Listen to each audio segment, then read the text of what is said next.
Welcome to FFRF's Ask an Atheist. I am Liz Cavell, staff attorney at FFRF. And I'm Andrew Seidel, the Freedom from Religion Foundation's Director of Strategic Response. And this year, it's been a rough year. It's been hard. Liz and I are in the same circle of germs. We live together. That's why we're standing here together. But we couldn't get together with our friends or our family, and we couldn't get together with our coworkers at the Freedom from Religion Foundation to enjoy our normal festivities, pre-war on Christmas festivities. I am thankful this year to work for an organization that is really doing its best to take care of employees during a very difficult time, with extra days off here and there and tons of support for our virtual office. So since we can't get together in person for Ask an Atheist this year, we are going to show you last year's Thanksgiving extravaganza, which featured a turkey versus Tofurky taste test, some music by Dan Barker, and some conversation and merriment by all the staffers. It was a good time to be had by all. And stick around for a special message from FFRF's co-presidents, Dan Barker and Annie Laurie Gaylor.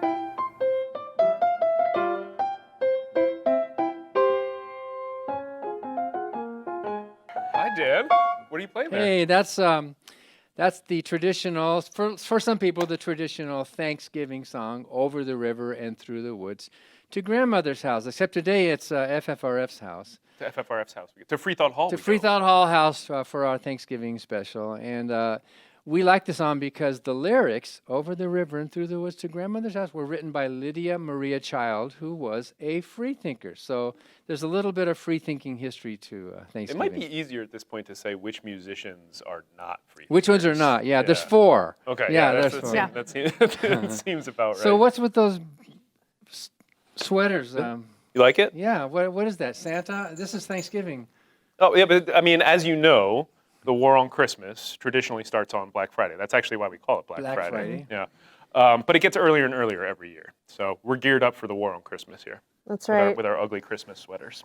Oh. Yeah, roaring dinosaurs, Santa and coexisting with dinosaurs. So we've got all the creation myths Ken Ham Christmas wrapped into one hideous sweater. I mean that could have happened. I mean, there could have been. You don't know. You weren't there in the dinosaur age. You can't prove it didn't happen. So, Yeah, so it must have. welcome to our special Thanksgiving episode. This is FFRF's Ask an Atheist on Facebook Live as usual. But as you can see, we are here at FFRF Freethought Hall having a Thanksgiving party at our headquarters in Madison, Wisconsin. And we are giving thanks. So as always, we want to hear from you.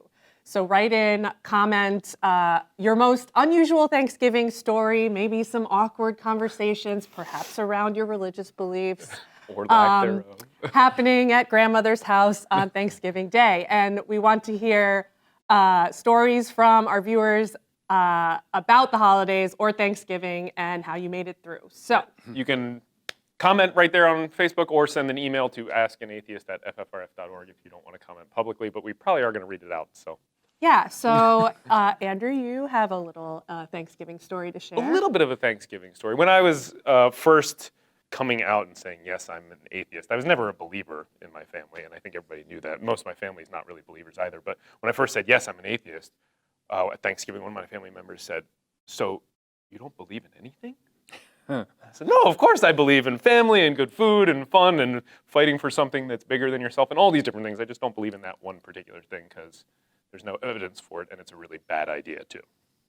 Right on. And then everyone was convinced and converted and no one ever gave him grief again. Yep, pretty much. Right on. So, right, before we get to comments and stories from our viewers. Send them in. Yes.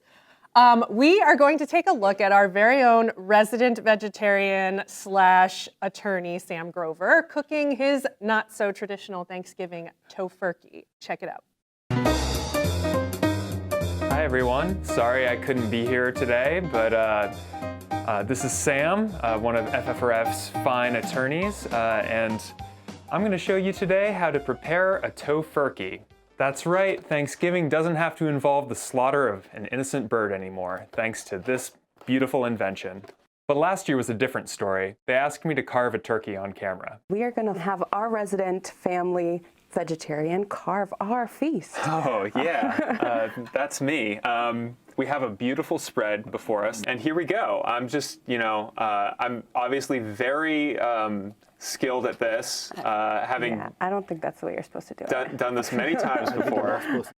Not the greatest moment of my legal career, but this year, fortunately, I'm more in my wheelhouse with the Tofurky, and I'm here now with Greta, FFRF's newest legal assistant. Hi, Greta. Hi.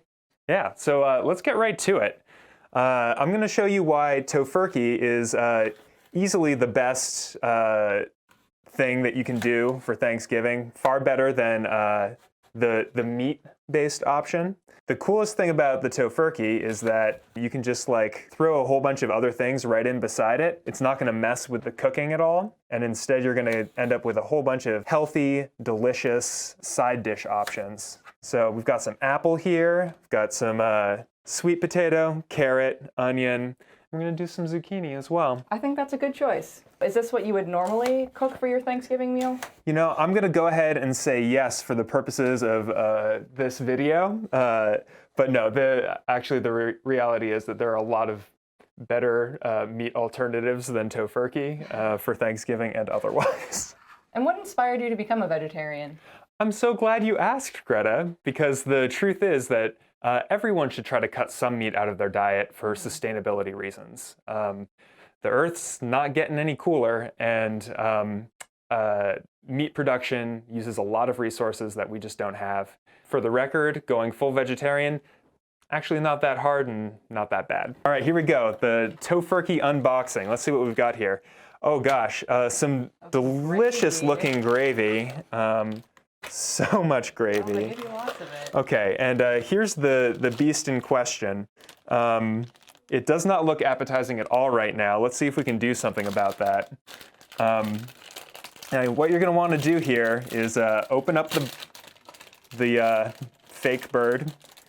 We're going to just throw it right here into this pan. And it looks sad, basically like a giant fish stick right now. But we're going to see if we can't dress it up a little bit and make it more appealing. So I'm going to basically just take all of this, and we're just going to surround this Tofurky with some veggies and delicious side pieces. And we're going to get some gravy, some oil. We're just going to douse all of this in that. And then all those juices are going to come together and really make this something that's edible. So is it stuffed with something? The picture makes it seem like, yes, in fact, it's got a delicious stuffing inside. Looks very good. Yeah, and I'm guessing that's gonna really give it the edge it needs to outcompete the turkey when it comes to the actual Thanksgiving celebration. I think so as well. Okay, now you probably didn't see it, but when Sam was cooking, we wanted to point out that in the kitchen there, we actually have a little plaque above the sink there that's from our Sacramento chapter. They gave money specifically for that kitchen. And the plaque says that this is our non-sacramental water that comes from the tap. This is the Sacramento chapter's gift to Free Thought Hall when we were building this brand new building for FFRF, our headquarters here in Madison, Wisconsin. Right, so shout out to our Sacramento chapter and thank you to everyone who contributed to our fabulous new building. So we actually want to start off by our food frenzy here by doing a turkey Tofurky taste test, and the anticipation is killing everyone. Greta, our volunteer, who is an omnivore, has graciously volunteered to taste both and tell us what she thinks. So I'm not sure if the camera can pan to our lovely spread here, but we've got our Tofurky in front. This is the after shot of that beautiful Tofurky that Sam Grover sold so hard in that video package. And then, of course, we have our mini turkeys or perhaps miscellaneous other poultry. So, Greta, I think maybe you should try the Tofurky first. Okay, I'm very excited to try this. I've never had Tofurky before, so We'll see how it goes. It It actually reasonable. looks pretty appetizing. It does not look like a big fish stick as much anymore. The vegetables help. Yeah, there's stuffing in the middle as well. Mm-hmm. Tell us, what are you experiencing? It's actually really good. The texture is not weird at all. I won't say that it exactly tastes like turkey because it doesn't. It tastes like kind of a tofu turkey, if you will. It looks But- it looks like turkey. It's got It the does. texture and everything. It really on does, yeah. How's I that mean, stuffing stuff in the middle? it's good. It's a cranberry and wild rice stuffing, so Oh, nice. it's good for the holidays. Very tasty. All right, now dive into the bird. Okay. And give us a little comparison. Yeah, I'll see how this see is. how for real. Now, and we said that Sam's our resident vegetarian, but we actually have quite a few vegetarians on staff. Yes, one amongst us Yeah. here.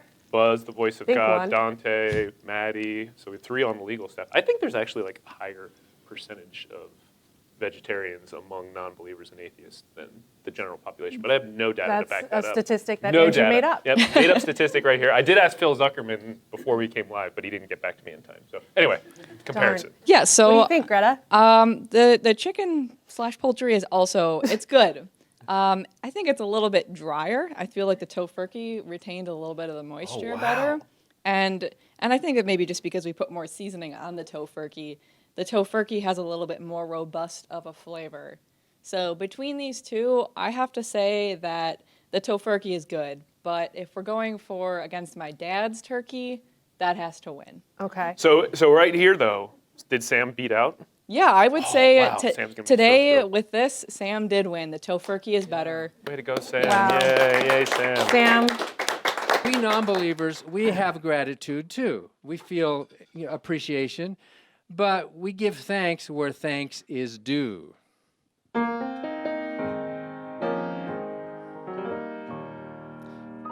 Let's all give thanks. Let's all give thanks. Let's all give thanks where thanks is due. Not to religion, not to a God, but to the people who've made the world a better place for me and you. Let's all give thanks. Let's all give thanks. Let's all give thanks where thanks is due to real people, not to religion, not to a God, but to the people who've made the world a better place for me and you. When we sit down at the table, let's give thanks to the chef and to the farmers and the drivers and the storekeepers who made this meal possible. When your plane lands safely, give thanks to the pilots and to the scientists and the engineers and the mechanics and the crew who made that flight possible. When you survive a medical emergency, give thanks to the paramedics and the doctors and the nurses, the entire medical profession that saved your life. And when the weather is nice, let's give thanks to nature. Let's all give thanks. Let's all give thanks. Let's all give thanks where thanks is due. Not to religion, not to a God, but to real people who've made the world a better place for me and you. But to the people who've made the world a better place for me and you.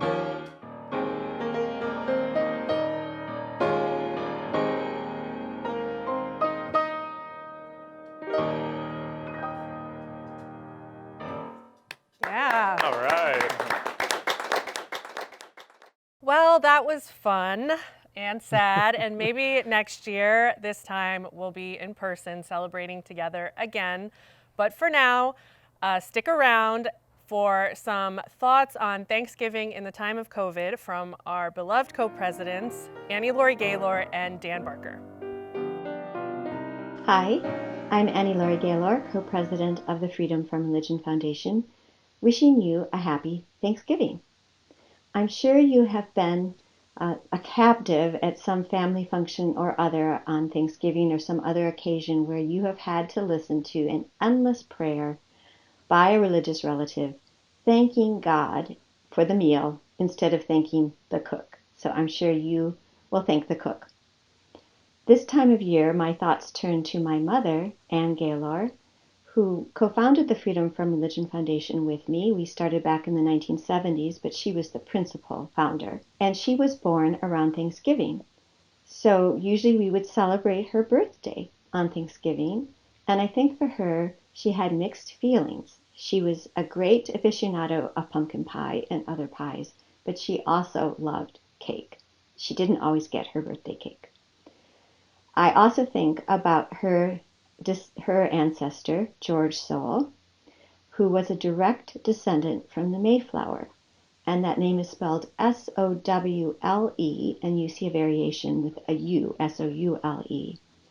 And one thing that we are kind of proud of in my family is that George Sowell was not a pilgrim. He was a tutor and an apprentice. And we know that he must have been a nonconformist because there are records that show that his wife and some children were fined there in the colony for failure to attend the Wednesday prayer meeting. So that lack of a God gene apparently goes way back on my mother's side of the family. And of course, she was a second generation freethinker. I'm a third generation freethinker, but it looks like it goes further back. And of course, it's a bittersweet thing to think about having an ancestor on the Mayflower. It comes in handy when all of those cranks who tell us to leave this country if we don't believe it's a Christian nation contact me, tell me to leave and go somewhere else, usually where there's a theocracy. I can say, hey, my ancestors were here a long time, but there were people who were here a lot longer. And of course, the tribe, the Wampanoag, I'm never very good at saying that, Wampanoag, who greeted the pilgrims and their tutors and so on, helped them get through that winter, and we didn't exactly return the favor. So that's a little bit bittersweet. But I'm wishing you a warm Thanksgiving, and we hope a much more secular New Year. Hi, I'm Dan Barker. I'm the other co-president of the Freedom from Religion Foundation. You heard Annie Laurie talk about the first Thanksgiving, about how when the European colonists arrived on this continent with a Bible in one hand and a pistol in the other, the Indians helped them to survive. But the colonists did not return the favor. It was indeed quite bittersweet. And it makes us wonder, to whom should we be giving thanks on this so-called day of Thanksgiving? Actually, it was my ancestors who greeted the Europeans when they arrived. Not exactly in Plymouth. It was the Wampanoag tribe with Chief Massasoit. But we were related tribes. I'm a member of a Native American tribe. See my hat here? It says Delaware Tribe, Lenape, Oklahoma, which needs a little bit of explanation. The Delaware tribe are the Lenape Indians. Lenape is the term that we call ourselves, which means, like many of the tribes call themselves, it means the people. We thought we were the people. We were on the banks of the Delaware River in New Jersey and in Pennsylvania and in Manhattan. And in fact, it was my ancestors, Lenape, who greeted Henry Hudson. It was the Lenape Indians, my ancestors, who supposedly, although this really didn't happen in history, supposedly sold Manhattan for $24 to the Dutch. The Dutch came in, of course, and they built New Amsterdam, and they built this wall to separate themselves from the savages. And that later became Wall Street, by the way, where that wall was. So if you look at New York City, the city seal of New York City, you will see my great multi-great-grandfather on that seal. Well, actually, that's just a representation. Who knows if that was my exact multi-great-grandfather. My family has always been very proud of the fact that we come from those Native Americans. We started in Manhattan and on the Delaware River, which is why the U.S. and the settlers called us the Delaware Indians, and that's the name of our tribe today, the Delaware Indians. But and that's on my dad's side of the family. In fact, I've been carrying my membership card for the tribe for more than 50 years or so, ever since my grandparents made sure that each of us grandkids got one of those cards. We're very, very proud of our Native American ancestry. My son Danny, he made this dream catcher here. You see this dream catcher up there. He's very proud of all that. And just accidentally, since I hung it underneath that clock, it looks kind of like a person, doesn't it? Anyway, maybe that was an act of God. But and then also over here, I'm very proud of this breastplate that was given to me by Brent Michael Davids. He's a good friend. He's a longtime member of the Freedom from Religion Foundation. He is a composer, a film composer, a choral and orchestral composer, very successful. And he and I, and my brother Daryl and a few others, actually started a Facebook page for indigenous freethinkers. Not all American Indians believe in the Great Spirit or in a God or whatever, although my tribe was Christianized way, way, way early. And one of my most treasured possessions is something that my grandfather used to do beadwork, Indian beadwork, and he made this hat band for me many years ago, which I think it's got a little leather thing in the bottom of it there, and it's sort of represents a river with the red on the outside and beads. And this is really special. He gave me this. And as I look at it, I can see, well, I used to see that there's a little, in the middle of this blue river, there's a little green bead in here. My granddad was older and he was getting kind of colorblind and he couldn't tell green and blue so much, so there is a little green in here. But for some reason, I'm having trouble finding it now. So what does that tell you about my vision? In any event, we're very proud of our Native American heritage. And needless to say, Native Americans have mixed feelings about Thanksgiving.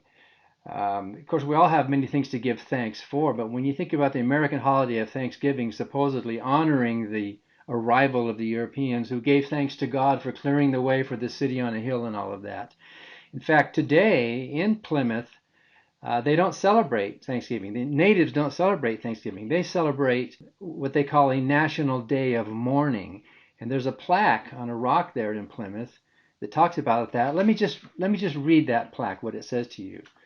National Day of Mourning. Since 1970, Native Americans have gathered at noon on Coles Hill in Plymouth to commemorate a National Day of Mourning on the U.S. Thanksgiving holiday. Many Native Americans do not celebrate the arrival of the Pilgrims and other European settlers. To them, Thanksgiving Day is a reminder of the genocide of millions of their people, the theft of their lands, and the relentless assault on their culture. Participants in National Day of Mourning honor Native ancestors and the struggles of Native peoples to survive today. It is a day of remembrance and spiritual connection, as well as a protest of the racism and oppression which Native Americans continue to experience, erected by the town of Plymouth on behalf of the United American Indians of New England. So on Thanksgiving Day, which we call Thanksgiving Day, will be a National Day of Mourning in Plymouth. On the other side of the continent, over in California, they also have a day that the Native Americans call Unthanksgiving. They gather at Alcatraz to do the same thing, to celebrate, to remember, to mourn, to cherish, to keep the culture alive. And you may remember in the late 60s and 1970 and so on, there was a group of all American tribes who occupied Alcatraz, claiming that since it was unrequisitioned federal property, that according to treaties should have gone back to the Indians. They said, well, this belongs to us now. And you remember that whole story. It was a sad story. For a while, they did occupy. And I found something really interesting. Where do I have it here? I was in the basement looking through a box of my grandparents' papers and things, just looking through it and finding a lot of fun stuff. I found this newsletter. Look at this. This is the Alcatraz, Indians of Alcatraz, All Tribes newsletter. while they were doing that occupation, they published a newsletter that they sent out. And I think this is like a collector's item or something. This is issue number 2, volume 1, number 2, and February 1970. And you can tell it was just a volunteer group. In fact, some of the pages were printed upside down even in there. So they were just getting that thing out. I don't know if my tribe was officially involved. There were a lot of Delaware Indians, Lenape Indians in California. In fact, one of the most prominent members of the Delaware tribe was a woman named Betty Bullitt. And that's who this is addressed to. Betty Bullitt must have, I don't know, maybe she was giving money to them or whatever. But in any event, she got this newsletter, which sort of is a cry, a plea of revolt, a cry of dissent from the native people. And you know, I would join with them too, in spirit, if I can borrow that word as an atheist, in spirit on the day of unthanksgiving. Also, since for many, many decades, I've been receiving the Delaware Indian News. The Delaware tribe sends out a newsletter talking about the elections and about tribal events and stories about a lot of the people. And you will notice that on the Delaware Indian News, there's the tribal seal here, but there's the seal of the Delaware tribe.